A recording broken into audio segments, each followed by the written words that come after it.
بسم اللہ الرحمن الرحیم۔ السلام علیکم ورحمۃ اللہ وبرکاتہ۔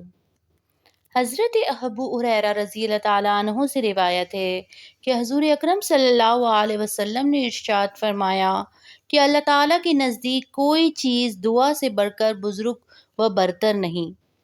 حضرت انس رضی اللہ تعالیٰ عنہ سے روایت ہے کہ حضور اکرم صلی اللہ علیہ وسلم نے فرمایا کہ دعا عبادت کا مغز ہے۔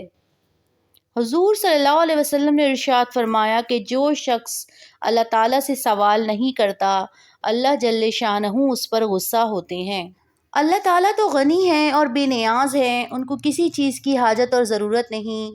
وہ کریم ہیں، خوب دینے والے ہیں، جس قدر چاہے دے سکتے ہیں۔ بندے کا کام ہے کہ اپنے پروردگار سے مانگا کرے اور مانگتا ہی رہے۔ ایک حدیث میں ہے کہ سرور عالم صلی اللہ علیہ وسلم نے ارشاد فرمایا کہ تم میں سے جس کے لیے دعا کا دروازہ کھل گیا، اس کے لیے رحمت کے دروازے کھل گئے۔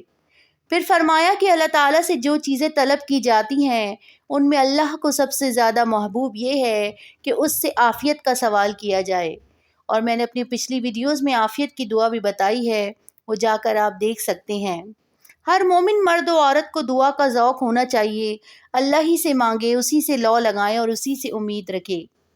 حضرت ابو ہریرہ رضی اللہ تعالیٰ عنہ سے روایت ہے کہ حضور اکرم صلی اللہ علیہ وسلم نے ارشاد فرمایا کہ جب تم میں سے کوئی شخص دعا کرے تو یوں نہ کہے کہ اے اللہ تو چاہے تو بخش دے، بلکہ مضبوطی اور پختگی کے ساتھ سوال کرے، اور جو کچھ مانگ رہا ہو پوری رغبت سے مانگے، کیونکہ اللہ تعالیٰ کو کسی بھی چیز کا عطا فرما دینا مشکل نہیں ہے۔ سبحان اللہ۔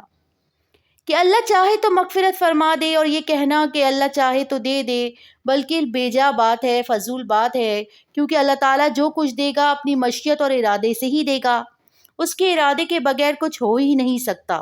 بے شک حضرت سلمان فارسی رضی اللہ تعالیٰ عنہ سے روایت ہے کہ حضور اکرم صلی اللہ علیہ وسلم نے ارشاد فرمایا کہ بلا شبہ تمہارا رب شرم کرنے والا ہے، کریم ہے۔ جب اس کا بندہ دعا مانگنے کے لیے ہاتھ اٹھاتا ہے تو ان کو خالی واپس کرتے ہوئے انہیں شرم آتی ہے۔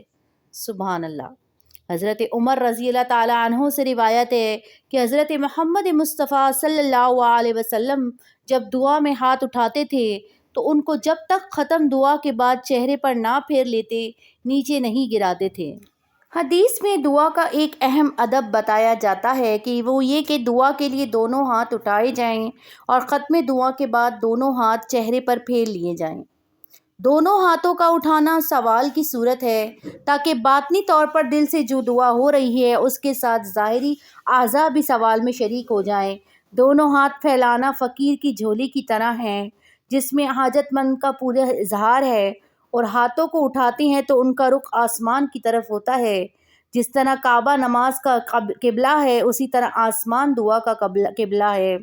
ہاتھ اٹھانے کے بعد دعا کے لیے ختم پر ہاتھوں کو منہ پر پھیرنا گویا دعا کی قبولیت اور رحمت خداوندی کے نازل ہونے کی طرف اشارہ ہے کہ رحمت خداوندی میرے چہرے سے شروع ہو کر مجھے مکمل طریقے سے گھیر رہی ہے۔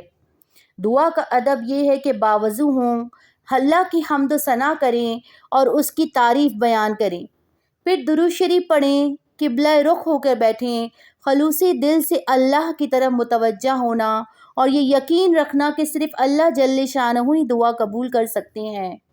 پاک و صاف ہونا، باوضو ہونا، کوئی نیک عمل کر لینا یعنی 2-4 رکعت نماز پڑھ کر دعا کرنا، دونوں ہاتھ اٹھا کر دعا کرنا یعنی دونوں ہاتھ کھلے ہوئے ہوں، خشوع اور خضوع کے ساتھ باادب ہو کر دعا کرنا، اور سارا جسم سراپا دعا طلب بن جانا یعنی پورے ادب کے ساتھ اپنی ہر حاجت کا اللہ سے سوال کریں۔ اگر نمک کی بھی ضرورت ہو تو اللہ سے مانگیں، اور جوتے کا تسمہ ٹوٹ جائے تو اس کے لیے بھی اللہ سے سوال کریں۔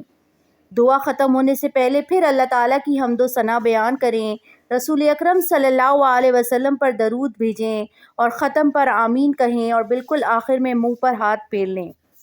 ان آداب سے جس قدر ہو سکے رعایت کریں، یوں اللہ کی بڑی شان ہے، وہ بغیر رعایت ادب کے قبول فرما سکتا ہے۔ واللہ اعلم بالصواب۔ جزاک اللہ۔